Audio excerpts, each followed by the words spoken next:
Alright, what's up, fellas? We're back for chapter 1067 of One Piece. Last week's chapter was literally, and I'm being honest, like one of the best chapters in One Piece history. I would probably put it up there in top 10. For sure, top 20. Shit was amazing. Alright, and so now we're at 1067. It's titled Punk Records.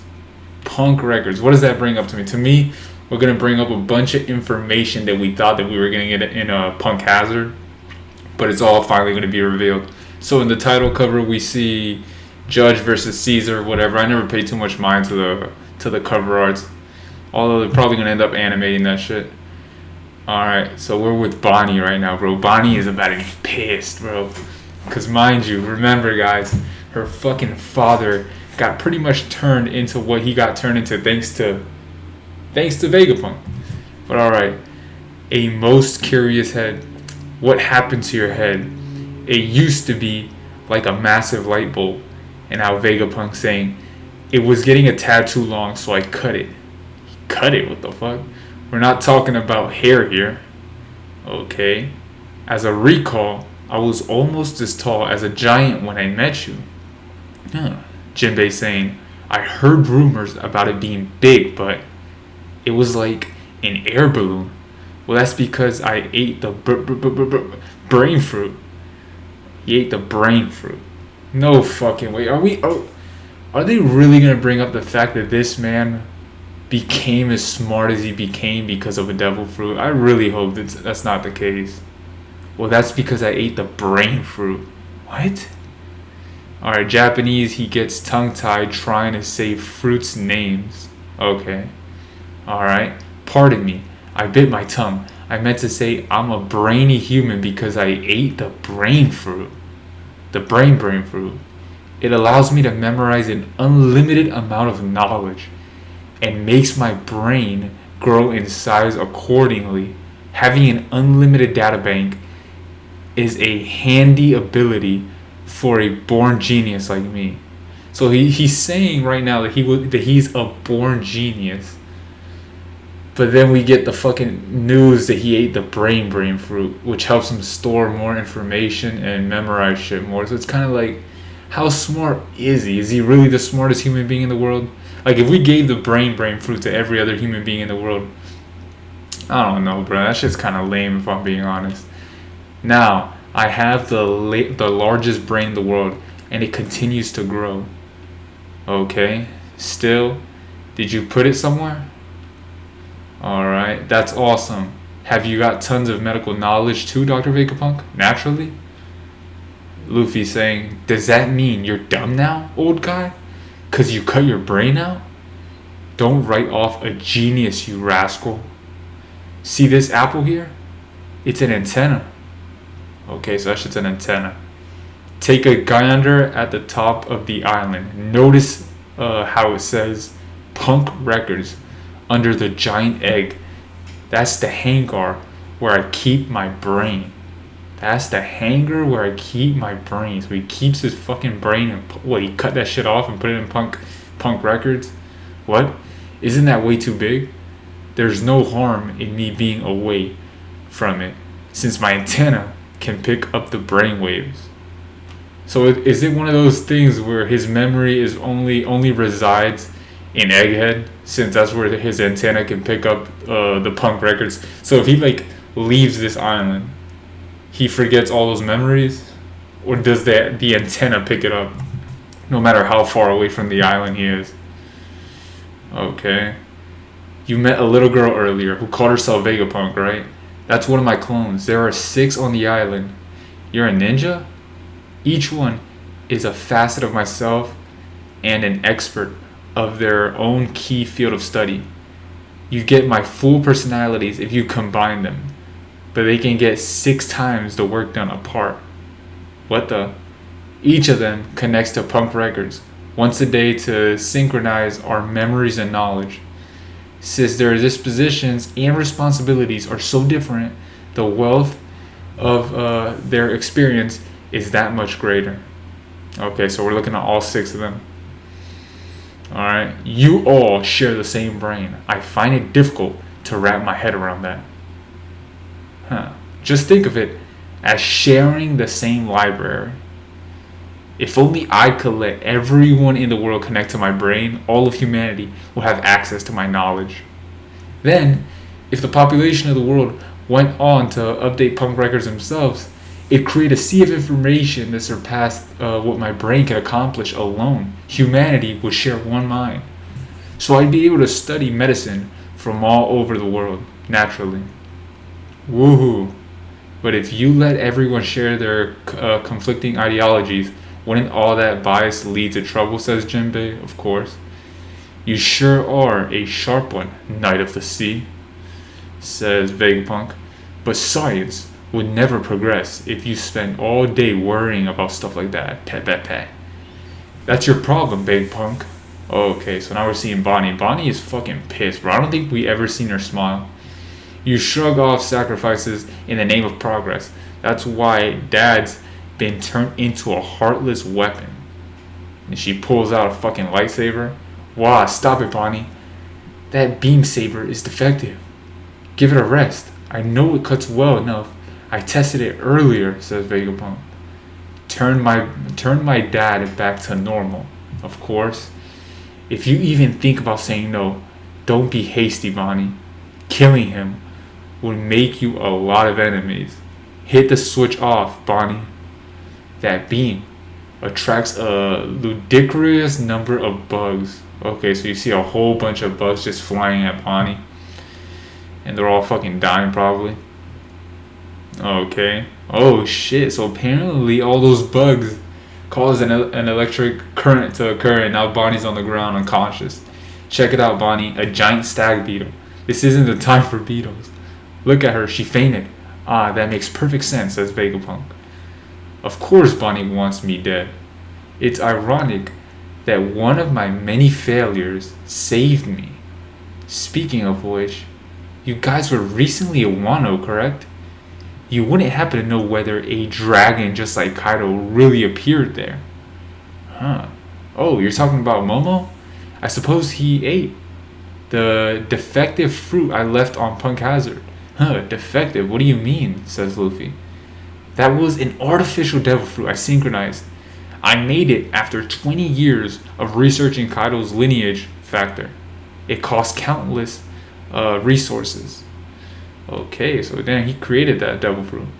But I couldn't get it quite right. Oh, so that's why he's the same as Kaido. But it worked out just fine. He can still split fire and he's super strong. He's the guardian deity of Wano now. You really made that awesome. And his color, pink. Okay, he's smashing his head to the ground. What? Drat. You see another monumental failure. Ah, what's wrong with that? I get it. He's a genius and a perfectionist, says Jinbei. What about this robot? You made it too, right? Old man, make it move. I'm afraid you're mistaken. This is the legendary Iron Giant that attacked the holy land of Mary Joyce about 200 years ago. Okay, this is the... What the fuck? Let's read that again. This is the legendary Iron Giant that attacked holy land of Mary Joyce 200 years ago. 200 years ago, yes. It was built over 900 years ago. What? No way. Its objective remains unknown. I heard it ran out of power before it could cause any casualties. Alright, either way, I'm sure the scientists of the time were absolutely flabbergasted. Such advanced technology wouldn't seem totally alien to them. None of them could tell where it came from or what it was trying to do. So we're probably going to find out about more scientists before Vegapunk. Because Vegapunk, I forgot, he's like in his 60s or 70s, something like that. So obviously there was scientists that were up to his level damn near back in the day. Especially if like the brain fruit was a thing for years. Depending on once we find out how old devil fruits were, somebody must have had the brain fruit. Alright, it seems the world's government ordered its destruction, but the scientists of that time couldn't help their curiosity. That's why they hid it here, to be passed down without the government's knowledge. Oh shit, but the scientists of that time couldn't help their curiosity. Okay, so the scientists back then were hiding their creations from the government. Good job on finding this place from the town. The entrance should look like a wall. And then Luffy saying, we stumbled here since we were all old and senile. Yeah, we were plain old lost, says Chopper. Oh, that's a shame. Okay, so now we're going back to the other crew where they were with Shaka. They're like in a scientific lab right now, looking at the giant. 200 years ago, that's around the time the Fishman Rights Movement started to gain ground. So you're saying that robot climbed the red line, most likely. Okay, Shaka saying, I created Vega Force 01 based on what I learned from it. But I lack the scientific prowess to reverse engineer every aspect of it. It's difficult to believe that this mechanized soldier was made over 900 years ago. Now we got Frankie saying, there's something even you couldn't recreate? It's power science, says Shaka. In the past, they had a power source that would append our modern ideas of what's possible. Well, at any rate, it's good to know Luffy and the others are okay. Who's that girl, though? That's Jewelry Bonney. She's a pirate. I thought the one we saw before was a little girl. Huh.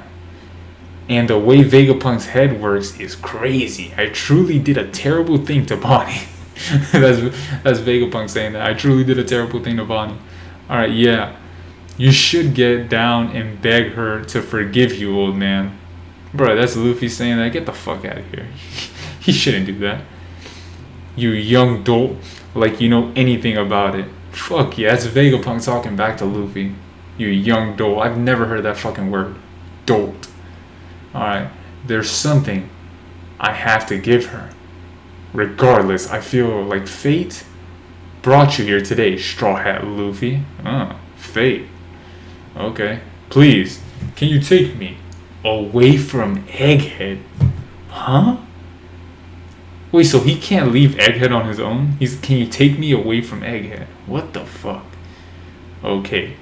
This is Cipher Pol. Okay, so now we're going to CP0. We're going to Cipher Pol right now. So it seems like because that was the last text we got from Luffy and Vegapunk. So it seems like this arc's mission is probably gonna be for the crew to try to help Vegapunk leave that island, because apparently there must be some reason he can't leave. And so CP0 is gonna come to Egghead. It's gonna be a big fight. We're gonna get Luffy and Rob Lucci part 2, and then they're gonna fucking take Vegapunk with them. He's gonna probably be a part of the fucking Straw Hats, not officially, but he's gonna be with us probably for some time. That'd be fucking crazy. All right, so this is Cipher Pol. We're requesting entry to Egghead Port. Damn, so they're freaking pretty much here. What poorly trained pets? Oh yeah, we're seeing the sea creature, so they're fucking here, dude. That's crazy. Dude, the pace in this arc is just amazing, bro. Alright, reports indicate that Jewelry Bonney was spotted making her way here too. That pest keeps slipping away from us. She served her purpose. Let's just terminate her on sight. Damn, so they're pulling up with a lot of people. More people than we initially saw in that one chapter back then, when it was just the 3 of them. Alright, Shaka. There's a government ship. Damn, so the whole crew's finding that out right now. It'd be bad if they find us harboring pirates. What does CP0 want with us? And why did they bring Rob Lucci? I say, we just hand this riffraff over. After all, that Lucci fellow is an assassin, right? Who's this riffraff that she's talking about? What? Rob Lucci? Hey, hurry up and give us our legs back. Okay, so that's Usopp yelling that. No, that guy's still around. You can't let them in. Don't you worry, Robin-chan. I'll protect you no matter how many times he comes back. Alright, we got Shaka saying, tell them to hand over the Seraphim and leave. We're declining their request to dock. Said, dude, Shaka is making the moves right now. I'm surprised that they're not like contacting the real Vegapunk. Well, I guess they're a part of him and being like, yo, boss, what do you want us to do? I doubt agents of the world government will respond well to that. So prepare for battle. This man is initiating war on the defensive. Alright, we're in Kamabaka Kingdom, Grand Line. We're in Kamabaka. Oh shit, we're seeing so much. Dragon-san. Kuma-san's acting weird. Kuma-san, wait. We're trying to repair you. Kuma-san. Holy shit, bro. Yeah. What's wrong? Is he still being controlled by the Navy? Bro. This shit's sad. Kuma-san, where are you going? You're in no state to be moving like that. You're still not yourself. And you see Kuma trying to run and then he falls to the ground. Damn, bro. Head first. He's trying to get up. What's with him? I don't know. Kuma-san, come back. He keeps getting up and falling, bro. He's getting the sense that Bonney is in danger. That's crazy. Oh, now we got Dragon yelling. Talk to us, Kuma. Where do you want to go so bad? So they know something's up. Alright. Stay with us, V. We are not done fighting, Ki. God damn, this bitch talks crazy. The Revolutionary Army is just getting started. A mad dash to where? That is an amazing ending to that chapter, bro. So does that mean the revolutionaries are gonna pull up to Egghead, bro? And that's gonna be where Luffy and his dad finally meet each other again? I doubt it. That's gonna be where they see each other. I feel like they're gonna pull up or some. They're gonna pull up, but they're not gonna meet face to face. I feel like. I don't know. But yeah, this is an amazing chapter. We got to see the fucking Straw Hats with more information thanks to Vegapunk. We got to see CP0 pull up and they're already at Egghead on the frontier, and then we ended it with the revolutionaries, bro. This shit is amazing, bro. Another amazing chapter. One Piece is just top tier. Alright, hopefully we get some shit next break next week. No surprise. I don't think they ever go 3 weeks straight. I think they always go 2 chapters back to back and then they take a break. But alright, I guess we'll have to wait 2 weeks and then we'll be back. Thank you guys.